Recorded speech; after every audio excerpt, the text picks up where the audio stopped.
ನಾನು ಈಗಾಗಲೇ ಹೇಳಿದ ಹಾಗೆ ಅವರು ಸಂವಿಧಾನದ ಪ್ರಕಾರ ಕೆಲಸ ಮಾಡೋದನ್ನು ಬಿಟ್ಟು ಸಂವಿಧಾನದಕ್ಕೆ ವಿರುದ್ಧವಾಗಿ ಕೆಲಸ ಮಾಡ್ತಾ ಇದ್ದಾರೆ. ಸಂವಿಧಾನ ಏನು ಹೇಳುತ್ತೆ? ರಾಜ್ಯಪಾಲರು ಪಕ್ಷಪಾತಿ ಆಗಬಾರದು ಹಾಗೂ ಪಕ್ಷ ರಾಜಕಾರಣದಿಂದ ಮೇಲೆ ಇರಬೇಕು ಅಂತ ಹೇಳುತ್ತೆ.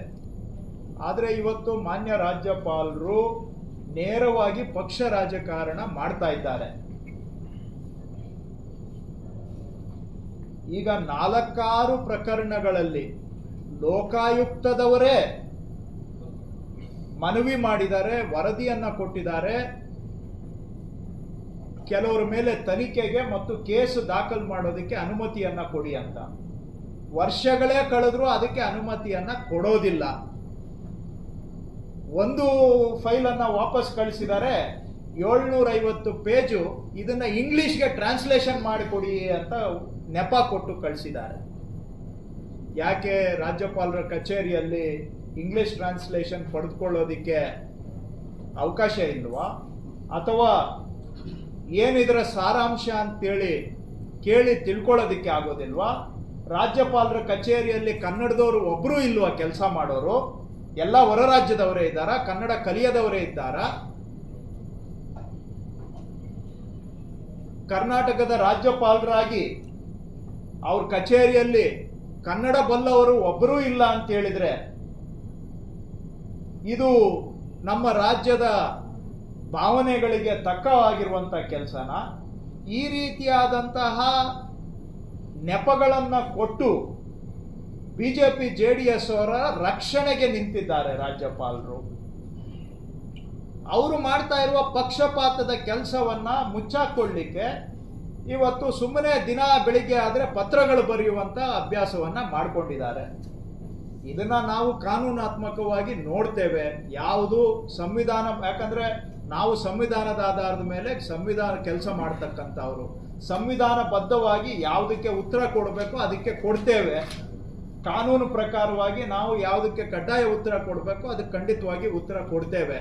ಆದರೆ ದಿನ ಬೆಳಿಗ್ಗೆ ಎದ್ರೆ ಅದೇ ಕೆಲಸ ಆದರೆ ಸರ್ಕಾರ ನಡೆಸೋದ್ರ ಕಡೆಗೂ ನಾವು ಗಮನ ಕೊಡಬೇಕಾಗತ್ತೆ.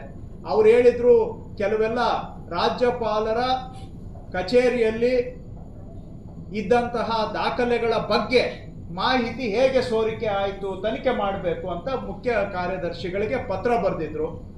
ನಿನ್ನೆ ಮುಖ್ಯಮಂತ್ರಿಗಳು ಹೇಳಿದ್ದಾರೆ, ಅವರ ರಾಜ್ಯಪಾಲರ ಪತ್ರದ ಹಿನ್ನೆಲೆಯಲ್ಲಿ ಸರ್ಕಾರ ಪರಿಶೀಲನೆ ಮಾಡಿ ನೋಡಿದಾಗ ಇದೆಲ್ಲ ಸೋರಿಕೆ ಆಗಿರೋದು ಮಾನ್ಯ ರಾಜ್ಯಪಾಲರ ಕಚೇರಿಯಿಂದಾನೆ ಅಂತ ಗೊತ್ತಾಗಿದೆ. ತನಿಖೆ ಆಗಿದೆ ಸರ್, ಅದು ತನಿಖೆ ಆಗಿದೆಯೋ ವಿಚಾರಣೆ ಆಗಿದೆಯೋ ಒಟ್ಟಿನಲ್ಲಿ ಪರಿಶೀಲನೆ ಅಂತೂ ಮಾಡಿದ್ದೇವೆ. ಪರಿಶೀಲನಾ ಸಂದರ್ಭದಲ್ಲಿ ತಿಳಿದು ಬಂದಂತಹದ್ದು ಇವೆಲ್ಲ ದಾಖಲೆಗಳು ಲೀಕ್ ಆಗಿರೋದು ರಾಜ್ಯಪಾಲರ ಕಚೇರಿಯಿಂದಾನೆ ಅಂತ.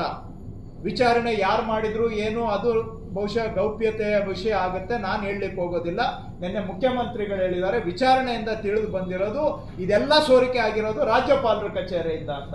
ಈಗ ನಾವು ರಾಜ್ಯಪಾಲರಿಗೆ ಕೇಳ್ತೇವೆ, ಸ್ವಾಮಿ ನಿಮ್ಮ ಕಚೇರಿಯಿಂದ ಸೋರಿಕೆ ಆಗಿದೆ, ನಾವೇನ್ ಮಾಡಬೇಕು? ಇದಕ್ಕೆ ಪೊಲೀಸ್ ಎನ್ಕ್ವೈರಿ ಮಾಡೋಣ, ನಿಮ್ಮ ಕಚೇರಿಯಲ್ಲಿ ಯಾರು ಲೀಕ್ ಮಾಡಿದ್ದಾರೆ ಅಂತೇಳಿ ಅಂತ. ಹಾಗಾಗಿ ಕೆಲವೆಲ್ಲ ನಾವು ಕೂಡ ಕಾನೂನುಬದ್ಧವಾಗಿ ಏನು ನಮ್ಮ ಜವಾಬ್ದಾರಿ ಇದೆ ಅದರಲ್ಲಿ ಕಿಂಚಿತ್ತೂ ಚ್ಯುತಿ ಬಾರದ ಹಾಗೆ ನಾವು ಕಚೇರಿಗೆ ಗೌರವ ಕೊಡಬೇಕಾದನ್ನ ಕೊಡ್ತೇವೆ.